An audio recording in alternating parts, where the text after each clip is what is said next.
I have a question that I want to ask you. What does it feel like coming home from a long vacation? What does it feel like coming home for a break from a faraway school? What does it feel like coming home after being separated from your family for maybe 1 or 2 or maybe 3 years? What does it feel like coming home from a business trip to see the love of your life, or your family, or your children, your friends? I can only imagine. I can only imagine the anticipation, the excitement, the joy, and the I can't wait feeling to be with the one that you love, to be with your family, to be with your friends. Now, I want to talk to you about your journey home and our journey home. Now, I don't want to focus on when you are home or when you arrive home, but I want to talk about when you are traveling home. And this is what I'm going to focus about today. What is home? What is home like that we need to be excited about, that we need to anticipate, we need to be joyful about? But let's go to the Bible in Genesis chapter 2 verse 8, and it says here, "And the Lord God planted the garden eastward in Eden, and there he put the man whom he had formed." So after God created everything, after God created the lights, the sea, the moon, the stars, the sun, and the animals, the land animals, the sea animals, and the fowls of the air. After He created that, God created or built a home for our first parents, and we call it the Garden of Eden. This is actually their home. God had provided everything for them. Before He lived there, He furnished their home, their first home. But what was provided for them? What was provided for them? Now let's go to Genesis chapter 2, verses 9 to 12 and verse 15. Now, reading in verse 9, it says, "And out of the garden made the Lord God to grow every tree that is pleasant to the sight and good for food, the tree of life also in the midst of the garden, and the tree of knowledge of good and evil." Friends, God had provided the tree. But therefore, God provided fruits for them. These fruits are not ordinary fruits. These fruits are far better than what we eat today. This is the fruits that is pleasant to the sight and good for food. Now in verse 10 it says, "And the river went out of Eden to water the garden, and from thence it was parted and became into four heads." Friends, the water is free. The water is free. And the water the garden, basically sustain the life of the garden. Here we see the water is provided. Let's go to verse 11. "And the name of the first pison, and which compasseth the whole land of Havilah, where there is gold." Now we see there is gold, right? In verse 12 it says, "And the gold of that land is good, and there is bdellium, and onyx stone." There is precious stones. It's not that they need it to buy something or to use it for buying something. They don't need it, but God provided it for them. God provided for them. Probably gold used to be just a decoration, or an onyx stone used to be a decoration. Now it's a treasure, but God had provided for them. In verse 15 it says, "And the Lord God took the man and put him into the Garden of Eden to dress it and keep it." This is the home that Adam and Eve lived. God had created for them. Now we see that this home, they need to dress it and keep it. They still need to maintain it, right? But notice here with me that in the first two chapters of Genesis, in the beginning of the book in the Bible, we see a home that is that has a perfect people and a perfect community and a perfect God. Now we're gonna compare this because that first home is long gone. We are not living in that home anymore. We are living in a chaotic home. Therefore, this is not Garden of Eden. But what we're looking at is we're heading home. So therefore, we are heading to a home that must be either better than the first home, or equal, or the same as the first home. So let's compare this, right? Let's compare this. Let's compare this to the last two chapters of the book of Revelation. Now, in Revelation chapter 21, verse 1, it says, "And I saw a new heaven and the new earth, for the first heaven and the first earth were passed away, and there was no more sea." Friends, here in Revelation chapter 21, verse 1, we see that there will be a new heaven and a new earth. Therefore, there is coming a time where God is going to put us into this new home. New heaven, because the first heaven and the first earth were passed away. That was gone. But is this new home is going to provide us food, water, and precious stones?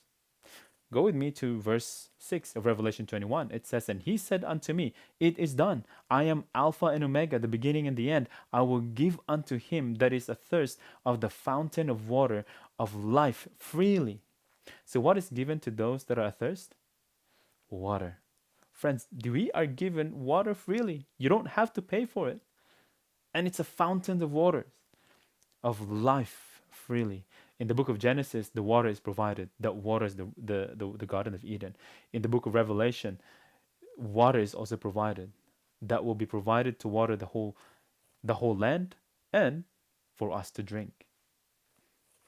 Revelation 21, verse 19, it says, and the foundation of the wall of the city were garnished with all manner of precious stones. This city is made out of all manner of precious stones. In the book of Genesis, we see precious stones. We see gold. We see bdellium. We see onyx stone. Here in Revelation, the very facts that the city is made out of every precious stones, all manner of precious stones. So, friends, in the book of Genesis, we see precious stones. In Revelation, we see precious stones as well. Revelation chapter 22, verse 2, "In the midst of the streets of it, and of either side of the river, was there the tree of life, that which bare 12 manner of fruits, and yielded her fruits every month. And the leaves of the tree was for the healing of the nations." Friends, we have medicine there. It's not that we need it, but look, we can even find vaccine for this pandemic, for this coronavirus. We even have a hard time creating a medicine for cancer patients, for HIV, for AIDS, for Ebola, for whatever. But all we need is leaves in that home. The leaves that will heal the nations. But more so, this tree, the fruit of the tree of life, will give us life. But not only that, but it will give us all manner of fruits. It will bear all manner of fruits. If your favorite fruit is a mango or peach or nectarine or pear or apple or banana or durian or mangosteen, I mean, look, it will be far better than that because it comes from the tree of life. Here in the book of Genesis, food is provided. In the book of Revelation, food is provided. So what do we notice here?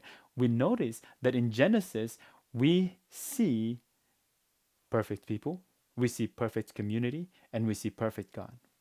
We see this, we see all of this in the last two chapters of Revelation. Therefore, this is the home we are going to. This is the home you and I want to live, want to be in, right? Want to be. Aren't you excited that God is preparing a home for you and I? How many of you want to live in a chaotic and troubled or problematic home? We can't even stand in a lockdown. We don't want a chaotic home. Now, how do we know that we are journeying home? How do we know that we're traveling home? How do we know that we're heading to that new home? Well, let me read this to you. It's a promise in John 14, 1-3. It reads, "Let not your heart be troubled. Ye believe in God, believe also in me. In my Father's house are many mansions. If it were not so, I would have told you. I go to prepare a place for you. And if I go to prepare a place for you, I will come again and receive you unto myself, that where I am, there ye may be also." Jesus made this wonderful promise to his disciples. But wait. Not just to his disciples, but this invitation was extended beyond his disciples, was extended to you and me, to you and I. Jesus said, "I will prepare a place for you." Jesus himself will prepare a place for us. That's you and I. As he had prepared in the in the time of Genesis, as he prepared a first home for our parents, he will do the same thing to us. Then Jesus said, I will come again and receive you unto myself. So it is our journey to that home. It is our journey to the home that Christ has prepared for us.